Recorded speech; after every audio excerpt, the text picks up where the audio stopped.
David Miller এটা কি করলেন? এই জন্যই কি দক্ষিণ আফ্রিকা কখনো আইসিসি ট্রফি জিততে পারেনি? যেখানে খুব সহজেই ম্যাচটা ড্র করা যেত, সেই ম্যাচটা হারে পরিণত করলেন মিলার। রাহুলের 92 রান আর ডেভিড মিলারের হাতে চোট পাওয়ার পরও হারা ম্যাচ জেতার দিকে নিয়ে এসেছিল দিল্লি। কিন্তু একটা সামান্য ভুল আর ম্যাচটা হাতছাড়া হয়ে গেল। যেন খারাপ যা কিছু ঘটার তা ডেভিড মিলারের সাথেই হচ্ছে সেই 2024 টি20 বিশ্বকাপ থেকে। আইপিএলের টানা তৃতীয় ম্যাচ জয় পেল গুজরাট টাইটান্স। হাড্ডাহাড্ডি লড়াইয়ে দিল্লি ক্যাপিটালস মাত্র 1 রানে হারল শুভমান গিলের দল। প্রথমে ব্যাট করে 4 উইকেটে 220 রান তোলে গুজরাট। জবাবে দিল্লির ইনিংস শেষ করল 8 উইকেটে 209 রানে। রাহুলের 92 রানের লড়াকু ইনিংস কাজে এলো না। ব্যর্থ হলো ডেভিড মিলারের অ্যাগ্রেসিভ 42 রানের ইনিংসও।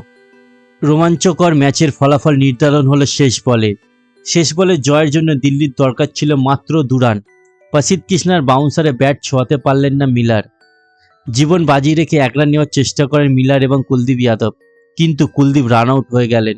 ম্যাচটা হেরে গেলেন দিল্লি অবশ্যই ম্যাচটা বাঁচাতে পারত, কিন্তু মিলারের ওভার কনফিডেন্সে সব ডুবিয়ে দিল।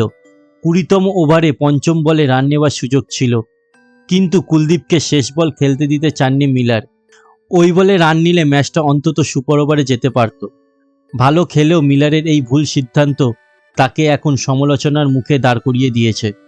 আপনাদের কি মনে হয়, দিল্লির এই ভুল কি আইপিএলে তাদের বড় কোনো বিপদে ফেলবে? কমেন্টে জানান।